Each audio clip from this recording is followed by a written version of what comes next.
The 5 Orange Pips by Sir Arthur Conan Doyle. When I glance over my notes and records of the Sherlock Holmes cases between the years 82 and 90, I am faced by so many which present strange and interesting features that it is no easy matter to know which to choose and which to leave. Some, however, have already gained publicity through the papers, and others have not offered a field for those peculiar qualities which my friend possessed in so high a degree, and which it is the object of these papers to illustrate.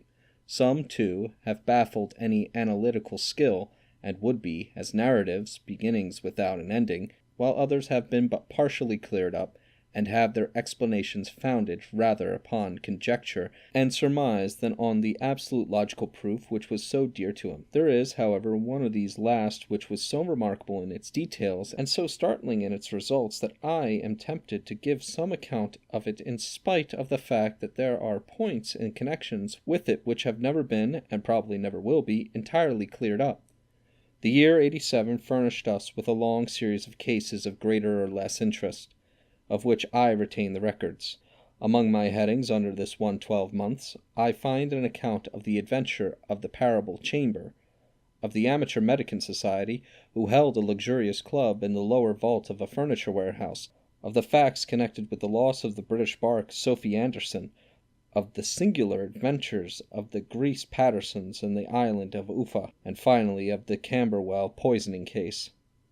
In the latter, as may be remembered, Sherlock Holmes was able, by winding up the dead man's watch, to prove that it had been wound up 2 hours before, and that therefore the deceased had gone to bed within that time, a deduction which was of the greatest importance in clearing up the case.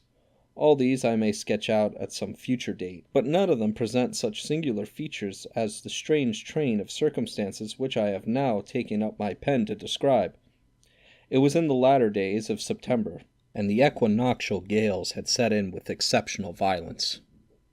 All day the wind had screamed and the rain had beaten against the windows, so that even here in the heart of the great handmade London we were forced to raise our minds for the instant from the routine of life and to recognize the presence of those great elemental forces which shriek at mankind through the bars of his civilization, like untamed beasts in a cage. As evening drew in, the storm grew higher and louder, and the wind cried and sobbed like a child in the chimney. Sherlock Holmes sat moodily at one side of the fireplace, cross-indexing his records of crime, while I, at the other, was deep in one of Clark Russell's fine sea stories until the howl of the gale from without seemed to blend with the text, and the splash of the rain to lengthen out into the long swash of the sea waves. My wife was on a visit to her mother's, and for a few days I was a dweller once more in my old quarters at Baker Street. "Why," said I, glancing up at my companion, "this was surely the bell. Who could come tonight? Some friends of yours, perhaps?" "Except yourself I have not," he answered. "I do not encourage visitors." "A client, then?" "If so, it is a serious case. Nothing less would bring a man out on such a day and at such an hour. But I take it that it is more likely to be some crony of the landlady's." Sherlock Holmes was wrong in his conjecture, however, for there came a step in the passage and a tapping at the door. He stretched out his long arm to turn the lamp away from himself and towards the vacant chair upon which a newcomer must sit. "Come in," he said. The man who entered was young, some 22 at the outside, well-groomed and trimly clad, with something of refinement and delicacy in his bearing. The streaming umbrella which he held in his hand, and his long shining waterproof, told of the fierce weather through which he had come. He looked about him anxiously in the glare of the lamp, and I could see that his face was pale and his eyes heavy, like those of a man who is weighed down with some great anxiety. "I owe you an apology," he said, raising his golden pince-nez to his eyes. "I trust that I am not intruding. I fear that I have brought some traces of the storm and rain into your snug chamber." "Give me your coat and umbrella," said Holmes. "They may rest here on the hook and will be dry presently. You have come up from the southwest, I see." "Yes, from Horsham. That clay and chalk mixture which I see on your toe-caps is quite distinctive." "I have come for advice." "That is easily got." "And helps." "That is not always so easy." "I have heard of you, Mr. Holmes. I heard from Major Prendergast how you saved him in the Tankerville Club scandal." "Of course, how he was wrongfully accused of cheating at cards." He said that you could solve anything. He said too much, that you are never beaten. I have been beaten 4 times, 3 times by men, and once by a woman. But what is that compared with the number of your successes? It is true that I have been generally successful. Then you may be so with me. I beg that you will draw your chair up to the fire and favor me with some details as to your case. It is no ordinary one. None of those which come to me are. I am the last court of appeal. And yet I question, sir, whether in all your experience you have ever listened to a more mysterious and inexplicable chain of events than those which have happened in my own family. You will fill me with interest, said Holmes. Pray give us the essential facts from the commencement, and I can afterwards question you as to those details which seem to me to be the most important. The young man pulled his chair up and pushed his wet feet out toward the blaze. My name, said he, is John Openshaw, but my own affairs have, as far as I can understand, little to do with this awful business. It is a hereditary matter. So, in order to give you an idea of the facts, I must go back to the commencement of the affair. You must know that my grandfather had 2 sons, my uncle Elias and my father Joseph. My father had a small factory at Coventry, which he enlarged at the time of the invention of bicycling. He was a patentee of the Openshaw unbreakable tire, and his business met such success that he was able to sell it and to retire upon a handsome competence. My uncle Elias emigrated to America when he was a young man and became a planter in Florida, where he was reported to have done very well. At the time of the war he fought in Jackson's army, and afterwards under Hood, where he rose to be a colonel. When Lee laid down his arms, my uncle returned to his plantation, where he remained for 3 or 4 years. About 1869 or 1870 he came back to Europe and took a small estate in Sussex, near Horsham. He had made a very considerable fortune in the States, and his reason for leaving them was his aversion to the Negroes, and his dislike of the Republican policy in extending the franchise to them. He was a singular man, fierce and quick-tempered, very foul-mouthed when he was angry, and of a most retiring disposition. During all the years that he lived at Horsham, I doubt if he ever stepped foot in the town. He had a garden and 2 or 3 fields around his house, and there he would take his exercise, though very often for weeks on end he would never leave his room. He drank a great deal of brandy and smoked very heavily, but he would see no society and did not want any friends, not even his own brother. He didn't mind me. In fact, he took a fancy to me, for at the time when he saw me first I was a youngster of 12 or so. This would be in the year 1878, after he had been 8 or 9 years in England. He begged my father to let me live with him, and he was very kind to me in his way. When he was sober, he used to be fond of playing backgammon and draughts with me, and he would make me his representative both with the servants and with the tradespeople, so that by the time that I was 16 I was quite master of the house. I kept all the keys and could go where I liked and do what I liked, so long as I did not disturb him in his privacy. There was one singular exception, however, for he had a single room, a lumber room up among the attics, which was invariably locked, and which he would never permit either me or anyone else to enter. With a boy's curiosity I have peeped through the keyhole, but I was never able to see more than such a collection of old trunks and bundles as would be expected in such a room.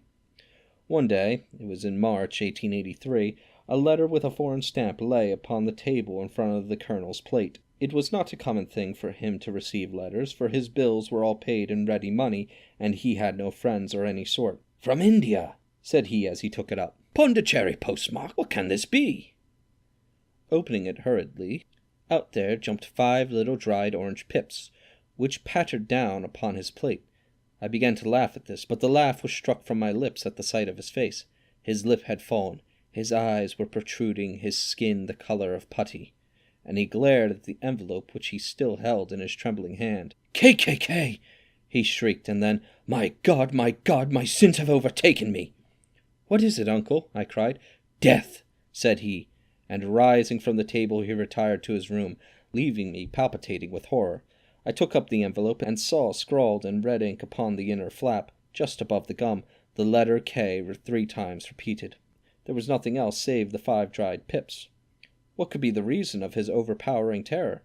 I left the breakfast table, and as I ascended the stair I met him coming down with an old rusty key, which must have belonged to the attic, in one hand, and a small brass box, like a cash box, in the other.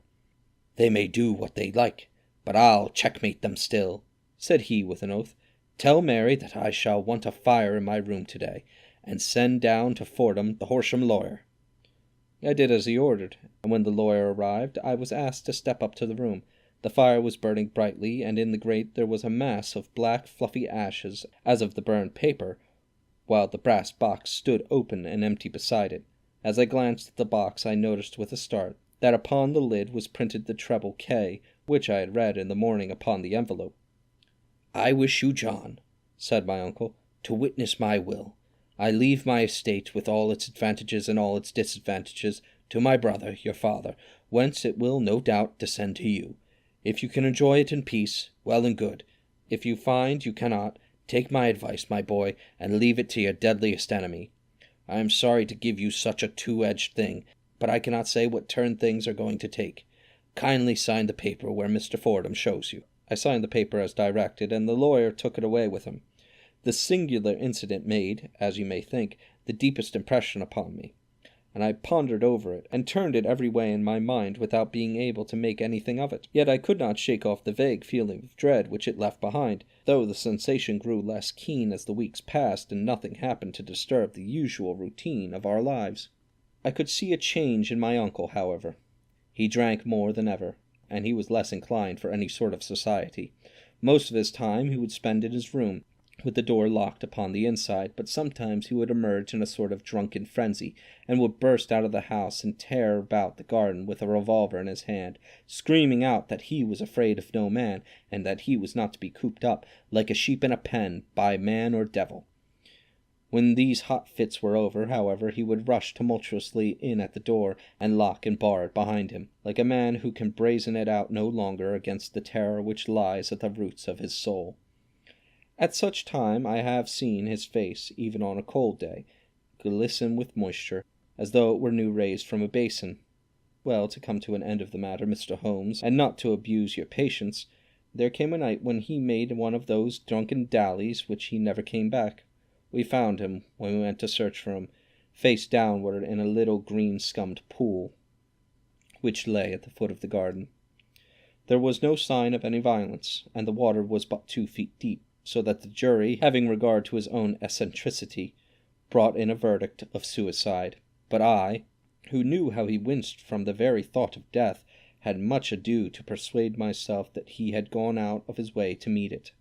The matter passed, however, and my father entered into the possession of the estate and some £14,000 which lay to his credit at the bank. "One moment," Holmes interposed. "Your statement is, I foresee, one of the most remarkable to which I have ever listened.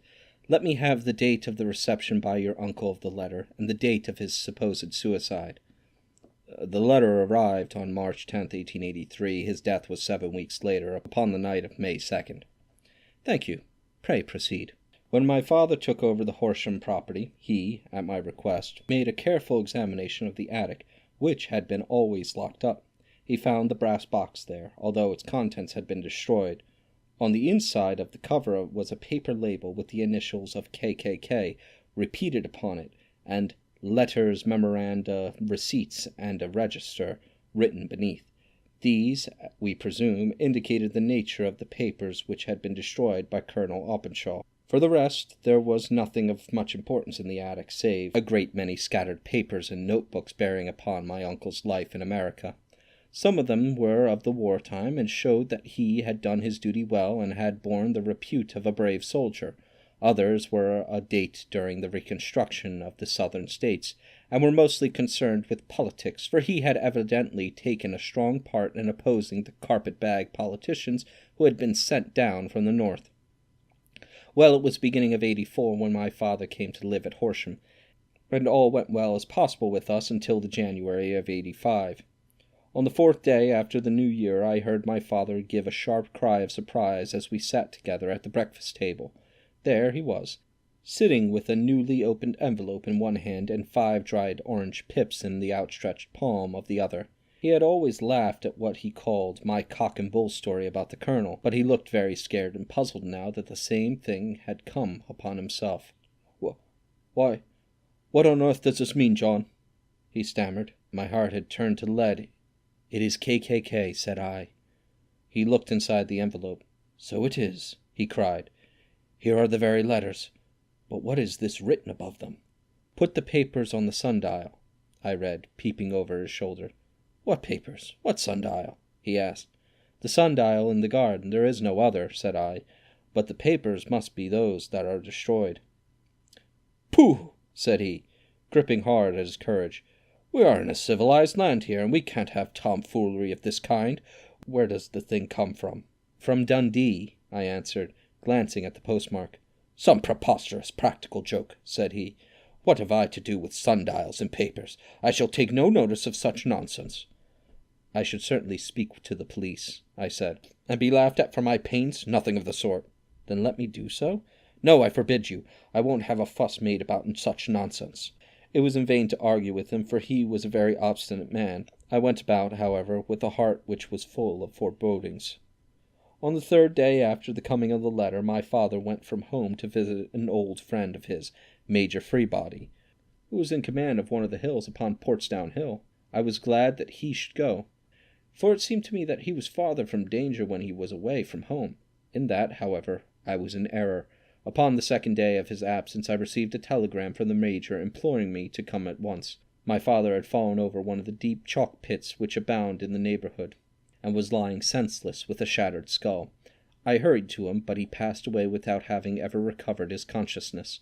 He had, as it appears, been returning from Fareham in the twilight, and as the country was unknown to him, and the chalk pit unfenced, the jury had no hesitation in bringing in the verdict of death from accidental causes. Carefully as I examined every fact connected with his death, I was unable to find anything which could suggest the idea of murder. There were no signs of violence, no footmarks, no robbery, no record of strangers having been seen upon the roads. And yet I need not tell you that my mind was far from at ease, and that I was well nigh certain that some foul plot had been woven round him. In this sinister way I came into my inheritance. You will ask me, why did I not dispose of it? I answered, because I was well convinced that our troubles were in some way dependent upon an incident in my uncle's life, and that the danger would be as pressing in on one house as another. It was in January 85 that my poor father met his end, and 2 years and 8 months have elapsed since then. During that time I have lived happily at Horsham, and I had begun to hope that this curse had passed away from the family, and that it had ended with the last generation. I had begun to take comfort too soon, however. Yesterday morning the blow fell in the very shape in which it had come upon my father. The young man took from his waistcoat a crumpled envelope, and turning to the table he shook out upon it 5 little dried orange pips. "This is the envelope," he continued. "The postmark is London, Eastern Division. Within are the very words which were upon my father's last message, KKK, and then, put the papers on the sundial." "What have you done?" said Holmes. "Nothing." "Nothing?" "To tell the truth," he sank his face into his thin white hands, "I have felt helpless. I felt like one of those poor rabbits when the snake is writhing towards it. I seemed to be in the grasp of some resistless, inexorable evil, which no foresight and no precautions can guard against." "Tut, tut," cried Sherlock Holmes. "You must act man, or you are lost. Nothing but energy can save you. This is no time for despair." "I have seen the police." "Ah!" "But they listened to my story with a smile. I am convinced that the inspector has formed the opinion that the letters are all practical jokes, and that the deaths of my relations were really accidents, as the jury stated, and were not to be connected with the warnings." Holmes shook his clenched hands in the air. "Incredible imbecility!" he cried. "They have, however, allowed me a policeman who may remain in the house with me." "Has he come with you tonight?" "No, his orders were to stay in the house." Again Holmes raved in the air. "Why did you come to me?" he cried. "And above all, why did you not come at once?" "I did not know. It was only today that I spoke to Major Prendergast about my troubles and was advised by him to come to you. It is really 2 days since you had the letter. We should have acted before this. You have no further evidence, I suppose, than that which you have placed before us. No suggestive detail which might help us?" "There is one thing," said John Openshaw. He rummaged in his coat pocket and, Drawing out a piece of discolored blue-tinted paper, he laid it out upon the table. "I have some remembrance," said he, "that on the day when my uncle burned the papers, I observed that the small unburned margins which lay amid the ashes were of this particular color. I found this single sheet upon the floor of his room, and I am inclined to think that it may be one of the papers which has, perhaps, fluttered out from among the others, and in that way has escaped destruction. Beyond the mention of Pip's, I do not see that it helps us much. I think myself that it is a page from some private diary. The writing is undoubtedly my uncle's." Holmes moved the lamp, and we both bent over the sheet of paper, which showed by its rugged edge that it indeed had been torn from a book. It was headed March 1869, and beneath were the following enigmatical notices. 4th Hudson came. Some old platform. 7th, set the pips on Macaulay, Paramore, and John Swain of St. Augustine. 9th, Macaulay cleared. 10th, John Swain cleared. 12th, visited Paramore. All well. "Thank you," said Holmes, folding up the paper and returning it to our visitor. "And now you must on no account lose another instant. We cannot spare time even to discuss what you have told me. You must get home instantly and act." "What shall I do?" "There is but one thing to do. It must be done at once. You must put the piece of paper which you have shown us into the brass box which you have described. You must also put in a note to say that all the other papers were burned by your uncle, and that this is the only one which remains. You must assert that in such words as will carry conviction with them. Having done this, you must at once put the box out upon the sundial, as directed. Do you understand?" "Entirely." "Do not think of revenge or anything of the sort at present. I think that we may gain that by means of the law, but we have our web to weave, while theirs is already woven. The first consideration is to remove the pressing danger which threatens you. The second is to clear up the mystery and to punish the guilty parties." "I thank you," said the young man, rising and pulling on his overcoat. "You have given me fresh life and hope. I shall certainly do as you advise." "Do not lose an instant, and above all take care of yourself in the meanwhile, for I do not think that there can be a doubt that you are threatened by a very real and imminent danger. How do you go back?" "By train from Waterloo. It is not yet 9. The streets will be crowded, so I trust that you may be in safety, and yet you cannot guard yourself too closely." "I am armed." "That is well. Tomorrow I shall set to work upon your case." "I shall see you at Horsham, then?" "No, your secret lies in London. It is there that I shall seek it. Then I shall call upon you in a day, or in 2 days, with news as to the box and the papers. I shall take your advice in every particular." He shook hands with us and took his leave. Outside the wind still screamed, and the rain splashed and pattered against the windows. This strange wild story seemed to have come to us from amid the mad elements, blown in upon us like a sheet of seaweed in a gale, and now to have been reabsorbed by them once more. Sherlock Holmes sat for some time in silence, with his head sunk forward and his eyes bent upon the red glow of the fire. Then he lit his pipe, and leaning back in his chair he watched the blue smoke rings as they chased each other up to the ceiling. "I think, Watson," he remarked at last, "that all of our cases we have had none more fantastic than this. Save, perhaps, the sign of 4. Well, yes, save perhaps that. And yet this John Openshaw seems to me to be walking amid even greater perils than did the Sholtos." "But have you," I asked, "formed any definite conception as to what these perils are?" "There can be no question as to their nature," he answered. "Then what are they? Who is the KKK, and why does he pursue this unhappy family?" Sherlock Holmes closed his eyes and placed his elbow upon the arms of his chair with his fingertips together. "The ideal reasoner," he remarked, "would, when he had once been shown a single fact in all its bearings, deduce from it not only the chain of events which led up to it, but also all results which would follow from it. As Cuvier could correctly describe a whole animal by the contemplation of a single bone, so the observer who has thoroughly understood one link in a series of incidents should be able to accurately state all the other ones, both before and after. We have not yet grasped the results which the reason alone can attain to.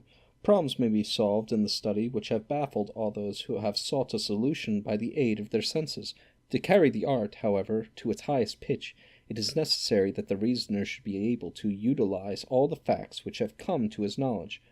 And this in itself implies, as you will readily see, a possession of all knowledge, which, even in these days of free education and encyclopedias, is a somewhat rare accomplishment. It is not so impossible, however, that a man should possess all knowledge which is likely to be useful to him in his work, and this I have endeavored in my case to do so.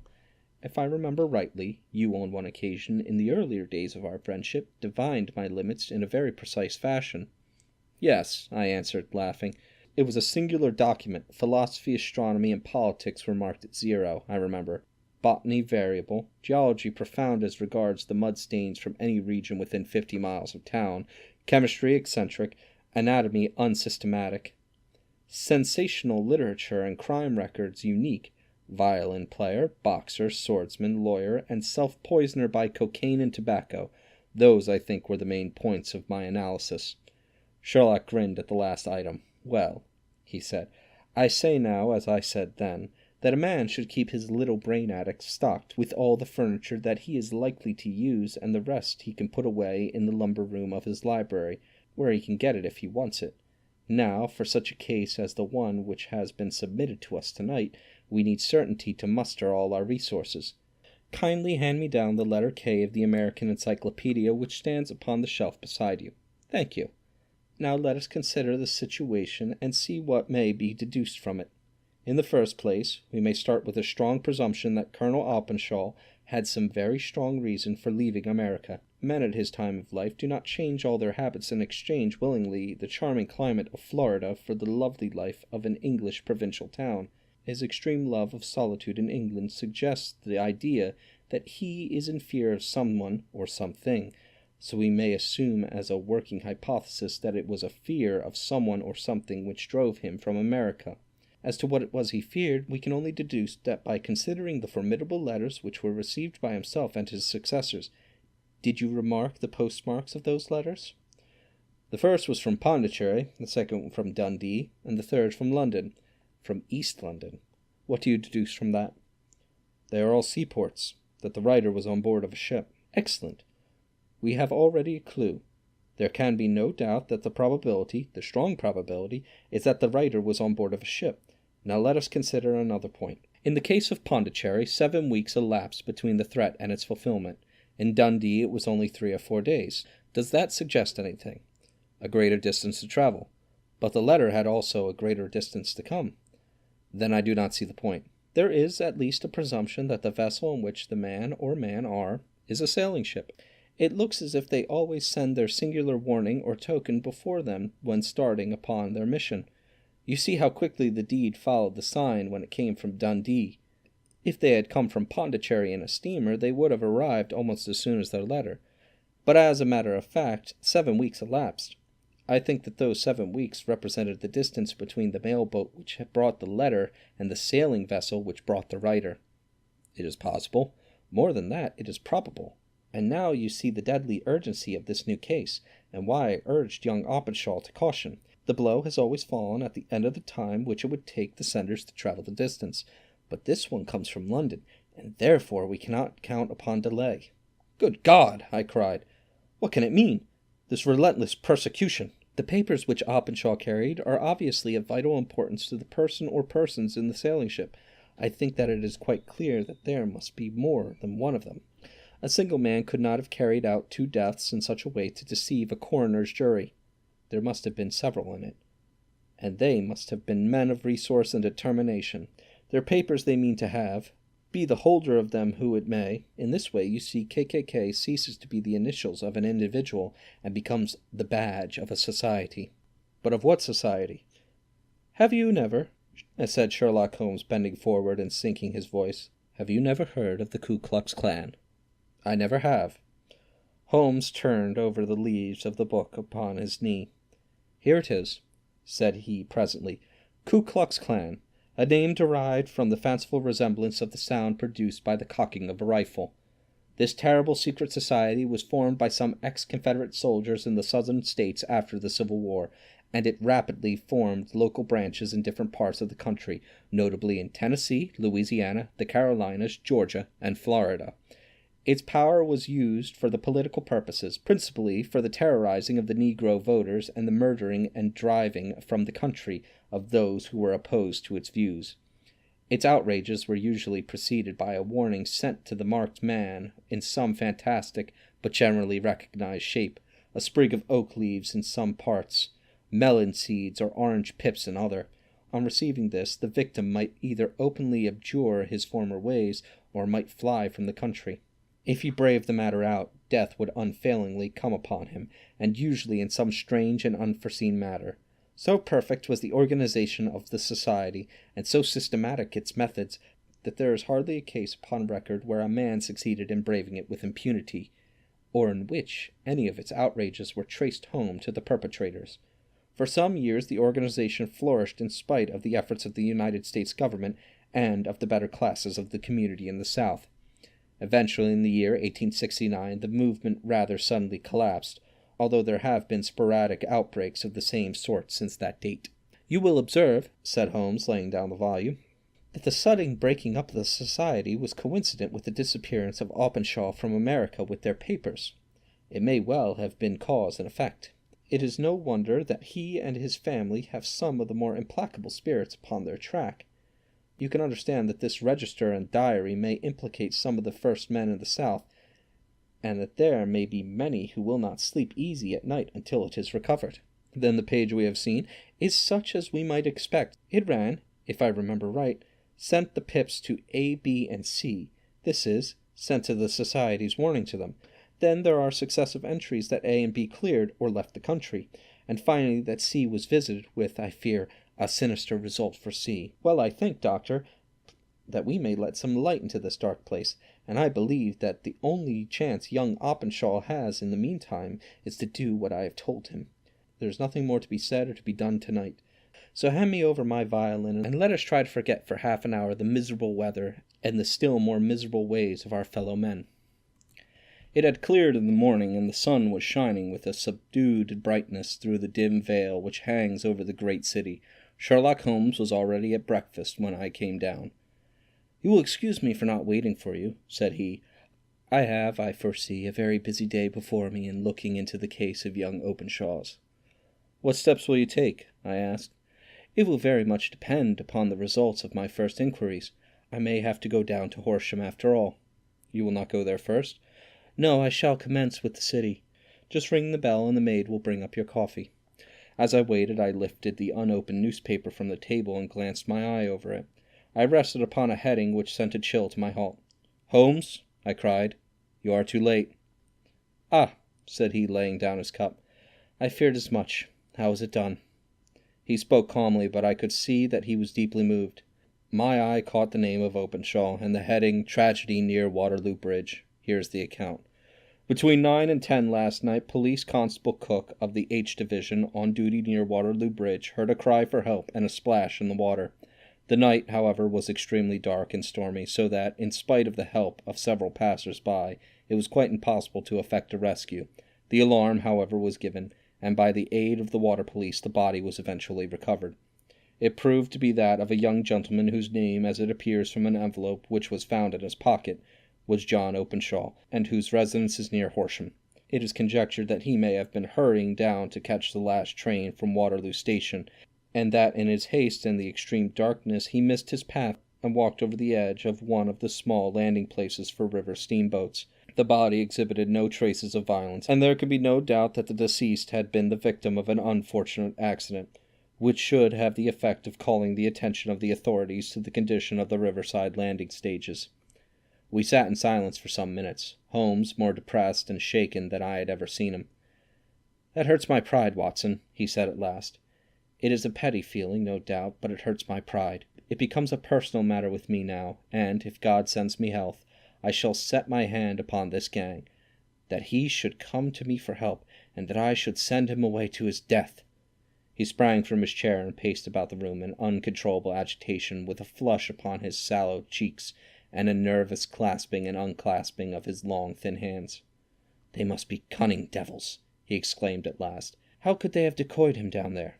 The embankment is not on the direct line to the station.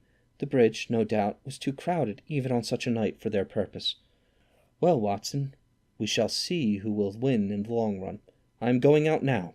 "To the police?" "No, I shall be my own police. When I have spun the web they may take the flies, but not before." All day I was engaged in my professional work, and it was late in the evening before I returned to Baker Street. Sherlock Holmes had not come back yet. It was nearly 10 o'clock before he entered, looking pale and worn. He walked up to the sideboard, and tearing a piece from the loaf he devoured it voraciously, washing it down with a long draught of water. "You are hungry," I remarked. "Starving." It had escaped my memory. I had had nothing since breakfast. Nothing? Not a bite. I had no time to think of it. "And have you succeeded?" "Well. You have a clue?" "I have them in the hollow of my hand. Young Openshaw shall not long remain unavenged." "Why, Watson, let us put our devilish trademark upon them. It is well thought of." "What do you mean?" He took an orange from the cupboard, and tearing it to pieces he squeezed out the pips upon the table. Of these he took 5 and thrust them into an envelope. On the inside of the flap he wrote "S.H. for J.O." Then he sealed it and addressed it to Captain James Calhoun, Bark Lone Star, Savannah, Georgia. "That will await him when he enters port," said he, chuckling. "It may give him a sleepless night. He will find it as sure a precursor of his fate as Openshaw did before his." "And who is this Captain Calhoun?" "The leader of the gang. I shall have the others, but he first." "How did you trace it, then?" He took a large sheet of paper from his pocket, all covered with dates and names. "I have spent the whole day," said he, "over Lloyd's registers and files of the old papers, following the future career of every vessel which touched at Pondicherry in January and February in '83. There were 36 ships of fair tonnage that were reported there during those months. Of these, one, the Lone Star, instantly attracted my attention, since, although it was reported as having cleared from London, the name is that which is given to one of the states of the Union. Texas, I think. I was not and am not sure which, but I knew that the ship must have an American origin." "What then?" "I searched the Dundee records, and when I found that the bark Lone Star was there in January '85, my suspicion became a certainty. I then inquired as to the vessels which lay at present in the port of London." "Yes?" "The Lone Star had arrived here last week. I went down to the Albert Dock and found that she had taken down the river by early tide this morning, homeward bound to Savannah. I wired to Gravesend and learned that she had passed some time ago, and as the wind is easterly I have no doubt that she is now past the Goodwins, and not very far from the Isle of Wight." "What will you do then?" "Oh, I have my hand upon him. He and the 2 mates are, as I learn, the only native-born Americans in the ship. The others are Finns and Germans. I know, also, that they were all 3 away from the ship last night. I had it from a stevedore who had been loading their cargo. By the time that their sailing ship reaches Savannah, the mail boat will have carried this letter, and the cable will have informed the police of Savannah that these 3 gentlemen are badly wanted here upon a charge of murder. There is ever a flaw, however, in the best laid of human plans, and the murderers of John Openshaw were never to receive the orange pitch which would show them that another, as cunning and as resolute as themselves, was upon their track. Very long and very severe were the equinoctial gales that year. We waited long for the news of the Lone Star of Savannah, but none ever reached us. We did at last hear that somewhere far out in the Atlantic a shattered sternpost of a boat was seen swigging in the trough of a wave, with the letters L.S. carved upon it, and that is all which we shall ever know of the fate of the Lone Star.